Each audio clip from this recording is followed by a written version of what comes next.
All right, week 3, Web Apostles. Here we go. This is probably my favorite, and honestly, this is the what launched me into being, I guess, the social media fanatic that I am today. I love Twitter. I love doing things on Twitter. I love tweeting things out. It's just exciting to me. I think the biggest thing that I love about Twitter is the numbers. I've always been a stats guy. I've always been a numbers guy. I don't know. I'm geeky that way, I guess. I love big numbers, and so Twitter gives me that. Twitter gives me the ability for huge numbers. So we're going to switch over here, and I'm not going to go through a lot of kind of setting up things this week. I think you guys can handle that. If you have any specific questions about setting up accounts or making a Twitter account, or as we cover CrowdFire later, making your CrowdFire account, just hit me with a personal message. I can walk you through that. But I don't want to take up a lot of time kind of discussing that. So I'm just going to assume that you can get to twitter.com. You can get yourself a username, and you can get yourself kind of past the beginning parts. So first, I want to kind of dive into some of this, or actually most of this delves into my views on Twitter. So this isn't like this is Todd's world and how Todd views Twitter. This isn't necessarily the universal view of Twitter. And so what I've done is I've done a bunch of research from other people, surprisingly, because I didn't invent Twitter. So and I did some research, and I looked and see how do you best use Twitter to the maximum effectiveness. And what I found was that Twitter is not like Facebook, and you cannot treat it like Facebook. I mean, you can. You can absolutely treat it like Facebook, but it won't give you the maximum bang for your buck. So, Twitter, if Facebook is this giant social thing, right? Your Facebook is I interact with you, you interact with me, and we create this relationship, and we like each other's stuff on Facebook, and it's back and forth, and there's give and take. That's what Facebook is. It's very, very social. Um, Twitter is not like that. Twitter is I liken it much more to like a TV commercial, right? So I'm going to start listing off some attributes. Oh, excuse me. Where Twitter is similar to a TV commercial. There's actually a lot. So number one, TV commercials are always short because TV commercials cost a lot. Well, Twitter's the same way. You only have 140 characters. That's all you can type when you tweet something out. Twitter limits the amount of information that you can put out. And so just like a TV commercial, you have to condense what you have to say in a short period of time. On Facebook, you can write this whole long thing. In fact, Crystal Krachunas, she actually writes little mini blogs on her Facebook. Well, you can't do that in Twitter. You have 140 characters to get across exactly what you need to do. And so you have to keep it short. Like a TV commercial, it needs to be clever.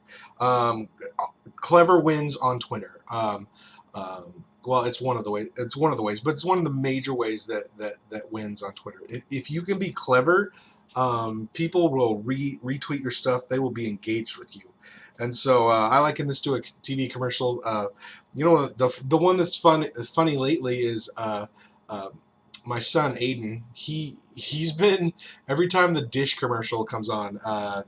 TV. It's Dish is how we do it, and it's like Dish is how we do it, and so he sings that whenever it's on now, and so that's clever, right? And you want that type of like catchiness and cleverness in your tweeting. Number 4, Twitter. It doesn't matter how many times you see the same thing. This is what I mean by that. On Facebook, if you were to take let's just use the sermon, right? If you were to take the sermon and you were to post it every day of the week, right? Every single day of the week. Like, eventually, at some point, your Facebook friends would be annoyed with you, and they would say, stop sharing the same thing over and over and over again, because they would be annoyed. But on Twitter, this isn't the case. Like on Twitter, it's expected that you're gonna reshare the same exact content over and over and over again. And so just like a commercial, right? We see the same commercials over and over and over and over again, and we're not insulted by that. And so that's the same way on Twitter. So as you tweet stuff, don't be afraid to retweet the same things over and over and over again. Like a TV commercial, Twitter should reach a broad audience. And so when you tweet things, you have the even if you don't have a large following, you have the chance, or the depending on how good it is, you have the opportunity for your tweet to reach millions of people. So you want to keep it kind of broad, and you want to suck people in with your tweet. Like a TV commercial, Twitter should be designed, the way you tweet, the way you use Twitter is your design. You want to lead people to do something and to go somewhere.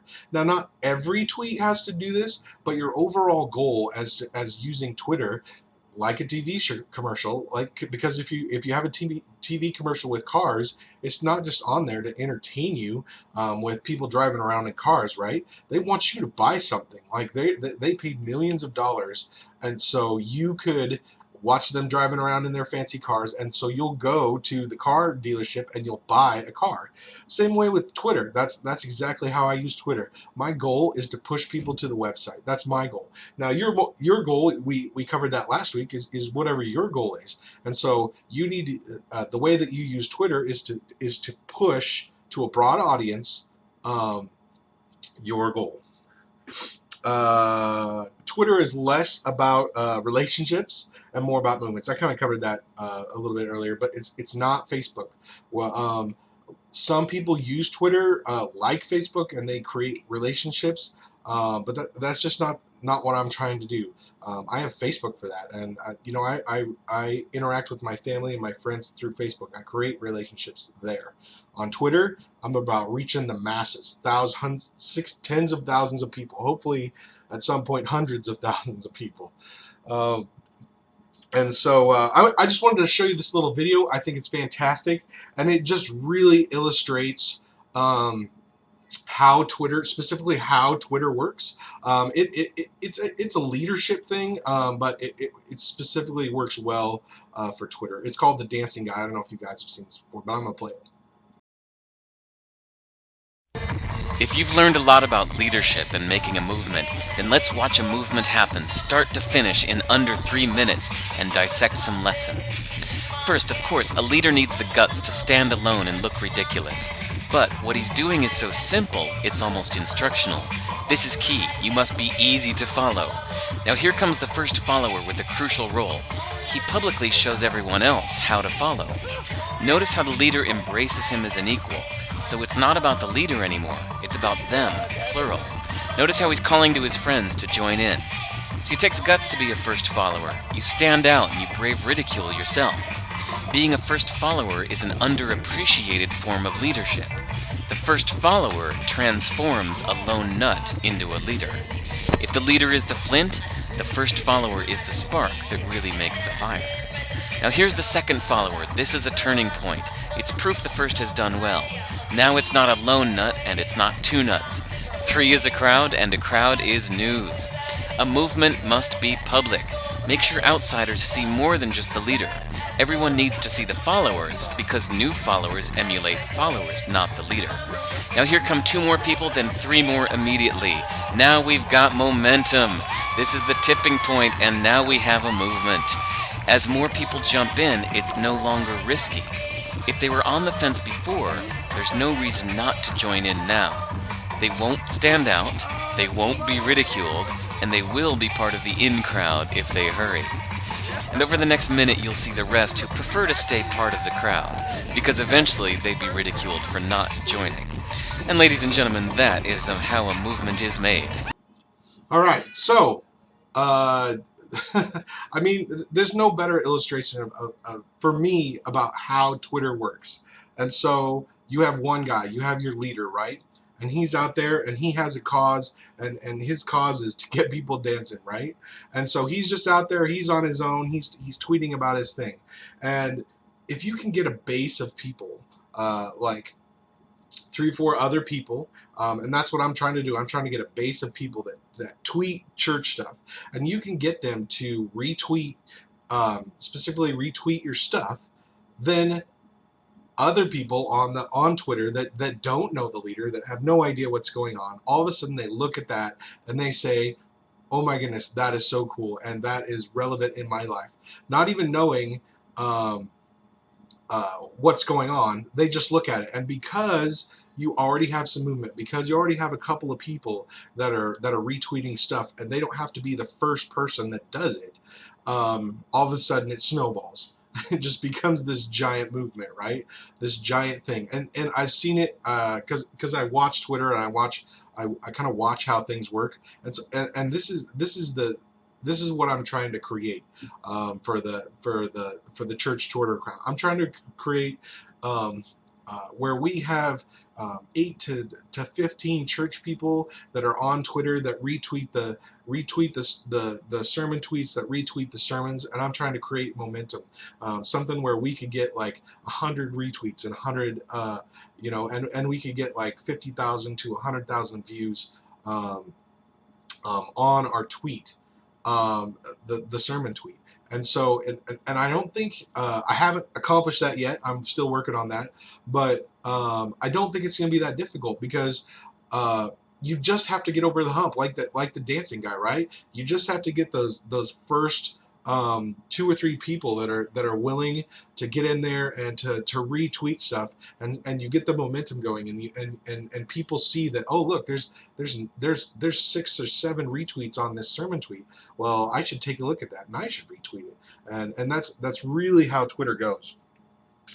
So next I wanted to talk about CrowdFire. So so I have 63,400 followers. That's what this number means right here. That's a huge number. It's crazy. I think Pastor Jeremy's slightly ahead of me. He's more dedicated than I am about it. He's even more crazy than I am about getting Twitter followers. But the goal is, the beginning goal, I want to get to 200, but my first goal is I want to get to 100,000 Twitter followers. I just think that's crazy. And the way that I do that, I started out the hard way. I just went around on Twitter and I just followed people. I started with this list up here, right? Because Twitter kind of recommends who you should follow. That's a slow way to do it. At some point, I found this app called CrowdFire, and I'll put the link in the webpage on the Web Apostles webpage, and so you'll have it there. So you want to sign up for CrowdFire. There's a free account and a paid account.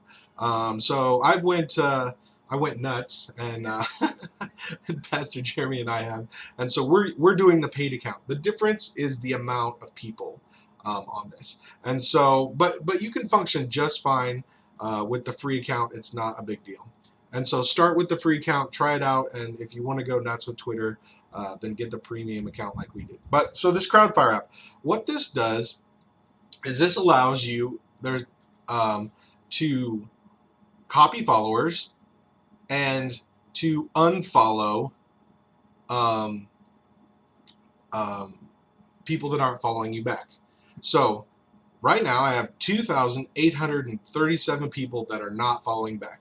So the way that I do it is I follow a bunch of people, and once you get over the 1,000, once you have 1,000 followers, then you can follow and unfollow about 1,000 people a day. It gets a little nuts. But so what I do is I go in here, and once a week or so, I unfollow all these people that don't follow me back. So basically, I don't follow anyone that doesn't follow me back. So it's called following and unfollowing. So we'll start with the unfollowing. So these are my non-followers. So I'm following them, so I see everything on my Twitter account that they post, but they don't see anything that I post because they don't follow me back. And so That's not a fair and equal relationship, and so I'm going to unfollow them. So I just hit the little minus sign here, ding, ding, ding, ding, ding, and I'm just clicking over and over and over again, ding, ding, ding, ding, ding, and see the number? It's going down. So, also the U up there, that's my unfollow number. So I'm just unfollowing, ding, ding, ding, ding, ding, and I'm not going to do the whole thing, but if I was actually doing my thing, I would unfollow every single one of these people. Right, all 2,761 of them would be unfollowed, and I would have 0 people that I followed that don't follow me back. Now, so same thing. To get followers, I need to copy a follow list. Now I can do that. So I go down here to copy followers.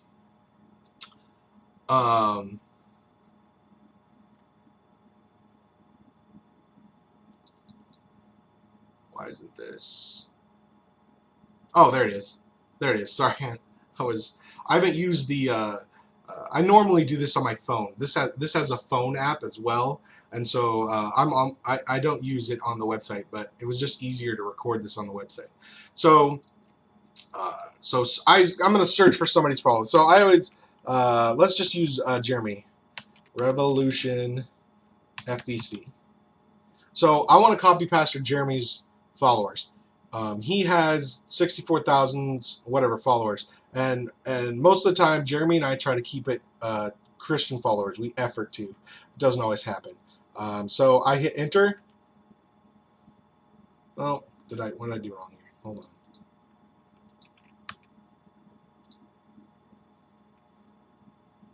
Come on. There we go.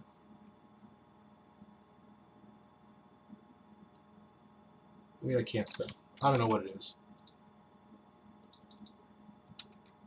Maybe I don't need the @ sign in there. There we go. All right, so here's Pastor Jeremy's followers, right? And so I think I might already be at my follow limit because I think I did. I should probably plan better. But this is what it'll look like, right? So so here's Pastor Jeremy's followers. These are people that I don't follow and they don't follow me. So the idea is I'm going to follow them in hopes that they follow me back, right? And you'll get it just depends on time of day and how lucky you are. But generally, if it's a good day, you'll get 40% of the people that you follow off this list, and they will come back. So if I want to follow up, then I click the plus sign here. Oh, look at it. Cool. So I have a little bit that I can do. So I just click the plus sign, and you'll see up on the upper left where the F is, it goes up. And so I'm following these people. So now on Twitter, it's following these people for me. And so then I just do this. I'm crazy about it. Pastor Jeremy's even more crazy. But we do this. It's pretty daily. And so we go through this, and then during the day, your Twitter will give you notifications. Look, that Seth Childers and 106 people follow me. That's mostly 95% of these follows are because I followed them first, and they're just following me back. And that's how we work it. That's how I got up to 63,400 people in a little over 2 years, 2.5 years ish time. We follow people and we unfollow people using the CrowdFire app, and it's just it's a slick system. It is a system. Like I'm not. I guess I'm not purchasing anything other than the app. I'm not purchasing followers, and so. But as you and most of the 63,000 people will not engage with me. I'd say probably like 80% of them will never ever retweet anything I do, but the other 20% do, and I have no idea before I do this which 20% will and which 20% won't. And so again, it's just a numbers game, and I'm trying to throw as many followers as I can. It's like a TV commercial, right? When you do a TV commercial. 80 this is even less than that. It's a hugely small number, right? actually interact with what you do, your commercial. Same way with Twitter. Very few percentage of the people that follow you will actually interact with the tweets that you put out, but it's a numbers game. The more people that you put your tweets in front of, the more people that will, just by sheer percentage, will retweet your stuff. All right, so that's CrowdFire, and let's make sure I didn't leave anything out. Follow, unfollow. Yeah. Okay, so now I want to cover some things in Twitter a little bit. So lists. So here's the thing. So this is your main home. So this is your main feed, right? Here's your main feed.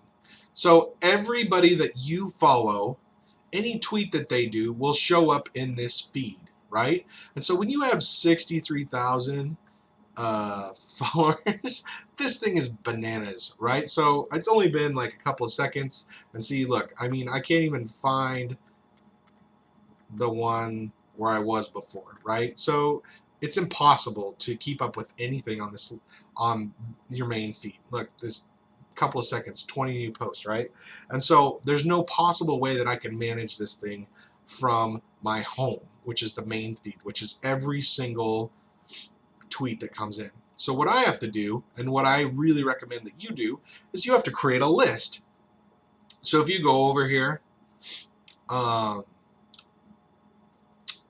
if you go to, I'm sorry, here's the main feed. If you click on your name right here, that's your name, and then you go and you click on lists,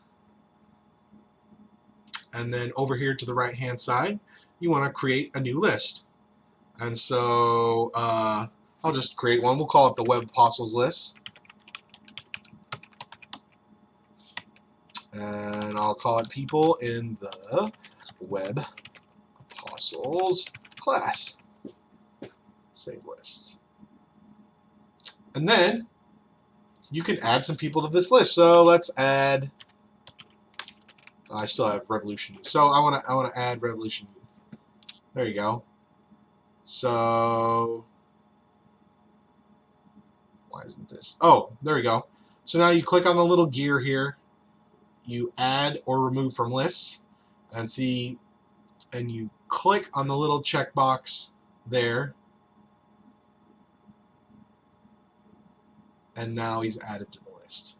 So now, oops, I go back to home, I go over here, I go to my lists, Web Apostles list right here, right? This is the list I created. I added Revolution Youth and Pastor Jeremy. Now this list shows me only the posts by the people in my list, right? So this is only the things that Pastor Jeremy posted, right? And so now I can keep track of the people that I'm really interested in seeing what they post, right? And so I really only maintain one list, and I call that people you should follow. So this is, and the members of my list, if you go over here to the left and click on members, the members of my list are mostly church people and a few other people that I find interesting. And so it's got people like Pastor Matt in it.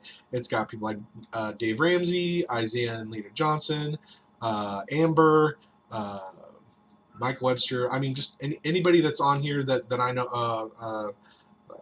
Obviously, Pastor Jeremy, Catherine Duffy, Robin from Pakistan. I put Paulette on there. She just created her Twitter account.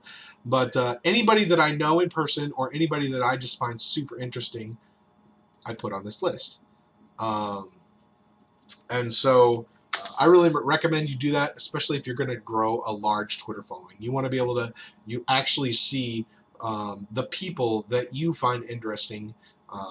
You want us to be able to see their tweets so you can retweet their stuff. Okay, what's next? Hold on, I gotta find out where I am.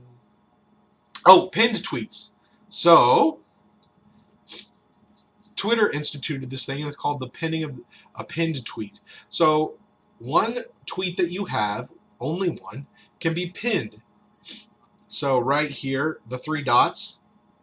So if you go to any tweet that you have, if you click on your name right here, and you go to your account, and anything that you've retweeted or tweeted, there's the three dots on the right hand side, and you can pin the tweet. No, I guess you can't do ones you've retweeted. You have to do your own. So this one. So you can pin to your profile page. Right. So you pin it. That puts the tweet at the top of your Twitter page. So anytime anybody views your Twitter feed, which people do from time to time, they will see the most important tweet that you have. And so every week what I do is I put the sermon and I pin it, because the sermon is the most important thing. So this should be your most important tweet. You want people to see this tweet. This is what you are about. This pinned tweet should be leading people somewhere. So it should have a link to something that you want people to either do or see or whatever. There should be something here that leads people somewhere.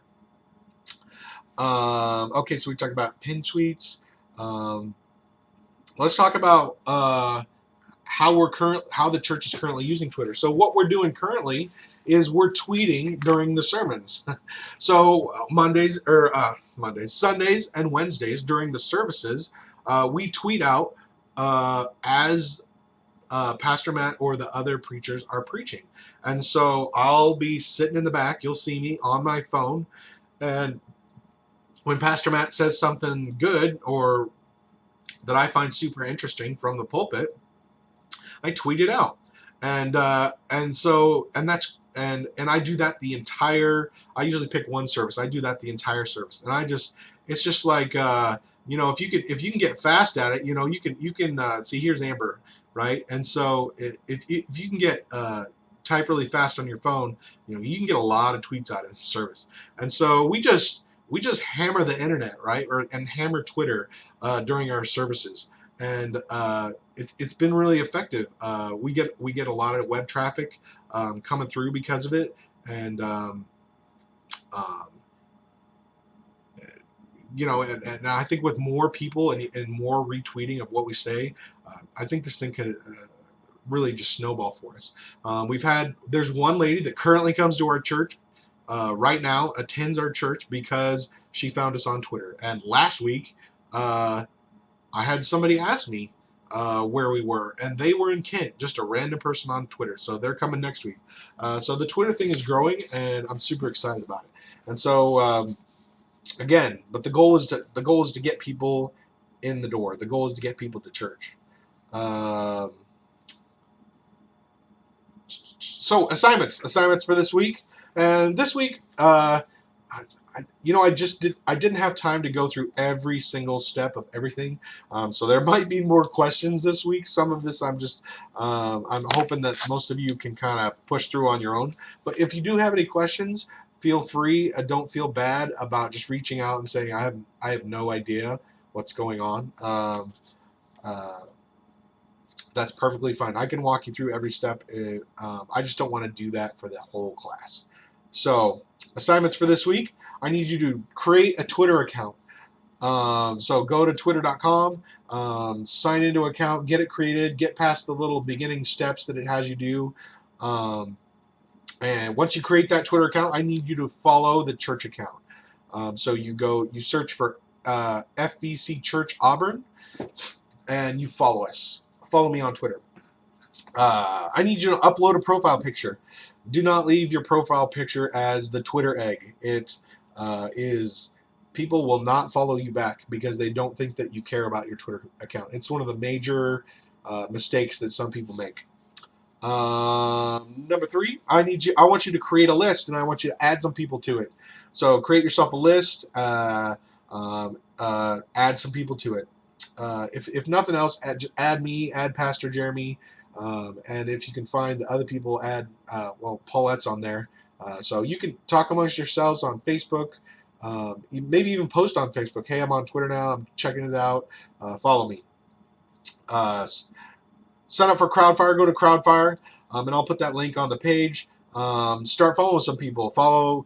I can't remember what the free limit is. It might be 100 people a day. But try it. Do it up to the free limit, right? It'll tell you when, and it'll say you can no longer follow or unfollow people because you've reached your limit. If you would like to purchase the app, blah blah blah blah blah, and that's fine. You don't want to purchase the app yet until you decide that you're really serious about this. Just do the free amount and be done with it, and that's fine. And then on Sunday, try it out. Bring your phone to church, or if you don't have a phone, write some things down, and then when you get home, tweet some things out, or more importantly, retweet some things. So I'm going to be tweeting stuff out on Wednesday and Sunday. All you got to do, even if you can't tweet during the service, when you get home, go to your computer, log into your Twitter, and just go through my stuff and retweet it. See if we can get some momentum started on some of these tweets. And last of all, have some fun. I thoroughly enjoy Twitter. I have a lot of fun with it, and so I hope you do too. Again, if you have any questions or any problems with anything this week, we're starting to get into it now. This is the more little more technical, a little more digging into these social media side of stuff because not a lot of people know exactly how Twitter works. So let me know if you have any questions. You guys have a great week. I will see you on Sunday. Bye.